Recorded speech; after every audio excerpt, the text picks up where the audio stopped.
সম্ভবত না, আপনার যে প্রশ্ন করেছেন সেটা দিয়ে যদি শুরু করি, সম্ভবত আমরা আসলে এতগুলি দুর্ঘটনা ঘটার পরে মনে হয় আমরা আমাদের যেই ব্যবস্থাগুলি নেওয়া উচিত ছিল সেটা মনে হয় নেওয়া হয়নি। এবং আজকে যে ঘটনা ঘটেছে এটা তো আসলে আজকের দিনটা বাংলাদেশের শুধু বাংলাদেশ না, যারা বিদেশেও আপনারা জানেন যে এই খবরটি বিশ্বের বিভিন্ন গণমাধ্যমে প্রচারিত হয়েছে, খুব ফলো করে প্রচারিত হয়েছে, বাংলাদেশে তো হয়েছেই।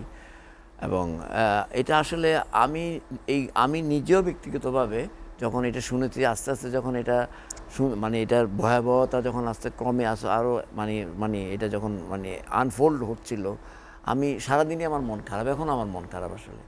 আমি কালকে আপনাদের এখান থেকে আমাকে আমি মনে করেছিলাম যে আজকে আমরা তো টকশোতে আসি, আমরা মনে অন্য অনেক বিষয় নিয়ে আলোচনা করব, কিন্তু আসলে দেখেন আজকাল আলোচনা করতে কেন জানি ইচ্ছা করছে না। আমার এতই খারাপ লাগছে। বিষয়টা হচ্ছে যে আজকে দেখেন যে মাইলস্টোন স্কুলে এই যেখানে কতগুলি প্রাণ, যারা সকালবেলা আসছিল এখানে স্কুল করতে, একটু পরে বাসায় ফিরে যাবে, কেমন তাদের হয়তো তাদের বাবা মারা কেউ আসছিল, তা আসবে বা আসছে, তাদেরকে আর নিতে পারলো না, তারা আমাদেরকে ছেড়ে চলে গেল। এই যে প্রাণগুলি, যে কোনো মৃত্যুই তো আমাদের জন্য আপনার সবার জন্য অত্যন্ত দুঃখের কারণ। আজকে এটা যদি মাইলস্টোন স্কুলে না হয়ে ঢাকা শহর তো আমরা এটা আলোচনা, আমাদের সহ আলোচক বিন্দু বলেছেন, ঢাকা হচ্ছে পৃথিবীর মধ্যে সবচেয়ে জনবহুল একটা শহর। এই শহরে আপনার যে কোনো জায়গায় যদি ঘটনা ঘটতো এরকম হইতো বা এর চেয়ে আরও ভয়াবহ কিছু হইতো। কথাটা হচ্ছে যে এটা হয়েছে মাইলস্টোন স্কুলে। তো এখানে যে স্কুলের কচি বাচ্চারা, ছেলেমেয়েরা, এই যে তারা হয়তো স্কুল থেকে ফিরে যাওয়া জন্য তৈরি হচ্ছিল বা আসলে তারা আর ফিরতে পারলো না, কেউ জীবনের তরে চলে গেল, কেউ বার্ন ইউনিটে মৃত্যুর সঙ্গে পাঞ্জা লড়ছে, কেউ আপনার তাদের স্বজনরা জীবন আর মৃত্যুর মধ্যে কোনো ফারাক দেখছে না। এই যে একটা বিভীষিকাময় অবস্থা। আপনার যুদ্ধবিমান আশ্রয় পড়লো মাইলস্টোন স্কুলে, কাঁদছে সারা বাংলাদেশ। এই যে আজকে যে অবস্থা, এটা আসলে প্রথম কথা হচ্ছে যে আমরা তো আসলে এখানে সবাই আলোচনা করেছেন, জীবন তো একবার চলে গেল, জীবন তো আর ফিরে পাওয়া যায় না এবং এটার কোনো ক্ষতিপূর্ণ হয় না। আমরা প্রধান উপদেষ্টা থেকে শুরু করে বিভিন্ন রাজনৈতিক দল, তারপরে অনেকেই আমরা শোক প্রকাশ করেছে, রাষ্ট্রীয় শোক, আপনার একদিনের রাষ্ট্রীয় শোক ঘোষণা করা হয়েছে, তারপরে এটাকে তদন্ত করে দেখার কথা বলা হচ্ছে। এই সবই হবে, কিন্তু আমরা তো এই প্রাণগুলি ফিরে পাবো না। এই যে বিষয়গুলো, এতগুলি ঘটনা যে কথা বললেন, বাংলাদেশে দেখেন, বাংলাদেশের বিমান বাহিনী সম্পর্কে আমি এই ঘটনার আগে আমার যতটুকু জ্ঞান আছে, আমি যতটুকু, এটা তো কখনোই আসলে সবল বিমান বাহিনী ছিল না। এই যে আজকে যে বিমান এটা বিধ্বস্ত হলো, যুদ্ধ বিধ্বস্ত, দেখেন প্রথম কথা হচ্ছে যে আমি আসলে জানি না ঠিক, এটা সিভিল এভিয়েশন এক্সপার্টরা ভালো বলতে পারবে, এটা শহরের মধ্যে আপনার উড্ডয়ন কেন করতে হবে, আমি ঠিক জানি না। এটা কোনো আপনার এটা কি কোনো শিক্ষার কোনো পার্ট কিনা, বা এটা কোনো তাদের প্রশিক্ষণের কোনো পার্ট কিনা, আই ডোন্ট নো।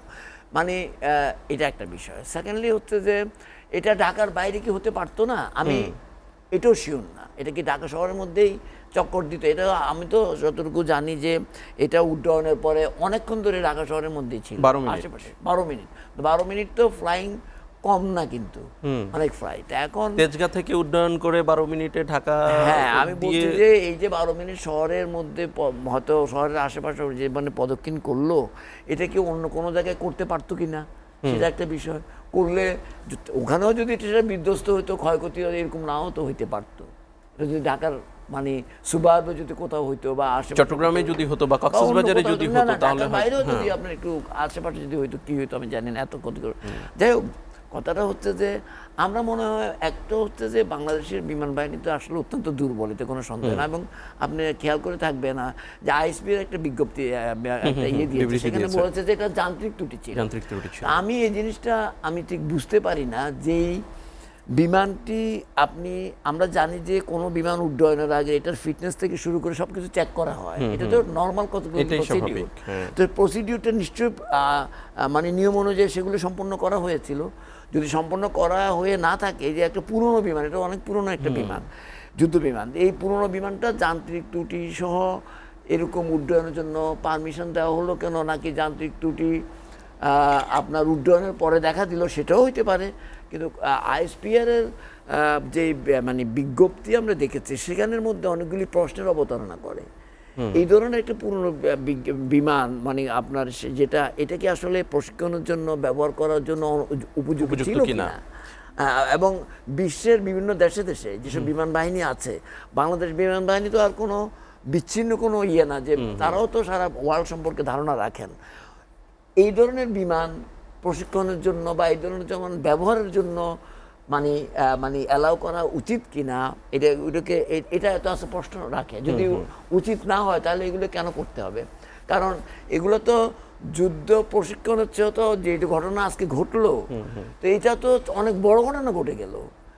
এখন এটা আসলে এই যে কতগুলি, এবং আপনি দেখেন যতগুলি এই ধরনের ঘটনা ঘটেছে, এই ধরনের বিভীষিকাময়, এই ধরনের ট্রেজিক, আমার মনে হয় প্রত্যেকটাই ট্রেজিক, কিন্তু এই ধরনের ঘটনা মনে হয় কখনো ঘটে না। আমার মনে হয় ঘটনা বাংলাদেশের ইতিহাস, এটা নিঃসন্দেহে বাংলাদেশের ইতিহাসে। আজকে আমাদেরকে, আমরা তো বলি অনেক কথাই, অনেক কিছুর ব্যাপারে আমরা আসলে আমাদের তো অনেক কিছুই ঠিক নেই।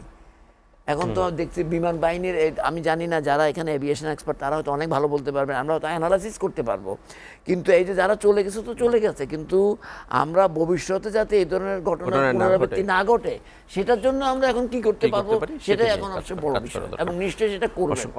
আমরা আর শোক দিয়ে এটাকে, এই ধরনের ঘটনাকে আমরা আর মানে আমরা সান্ত্বনা পেতে চাই না, শুধুমাত্র সান্ত্বনা পেতে চাই না। প্রথম যেটা বলছিলেন 54 বছরে না, বাংলাদেশের বাংলাদেশ যখন স্বাধীন হলো, তখন তো বাংলাদেশের সশস্ত্র বাহিনীর যে স্ট্রেংথ ছিল, বা সেটা সেনাবাহিনী বলেন, নৌবাহিনী বলেন, বিমান বাহিনী বলেন, সেই তুলনায় তো অনেক দূর এগিয়েছে, এটা তো নিঃসন্দেহে বলা যায়। হয়তো আমরা যতটুকু এগুনোর দরকার ছিল ততটুকু এগুই নেই। বিশেষ করে আমাদের সেনাবাহিনী তো আমরা মনে করি এটা মোটামুটি একটা চৌকসি বলবো আমি।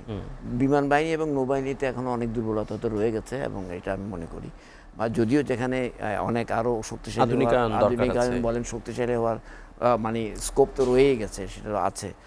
কথাটা হচ্ছে যে আমরা এই যে লুটপাটের কথা বললেন, যে গত 16 বছর 17 বছরে যে পরিমাণ বাংলাদেশে লুটতরাজ হয়েছে, বাংলাদেশের মানুষের যে অর্থ লুটতরাজ করে বিদেশে পাচার করে দেওয়া হচ্ছে, হয়তো দেশেও অনেক লুণ্ঠনের রয়ে গেছে।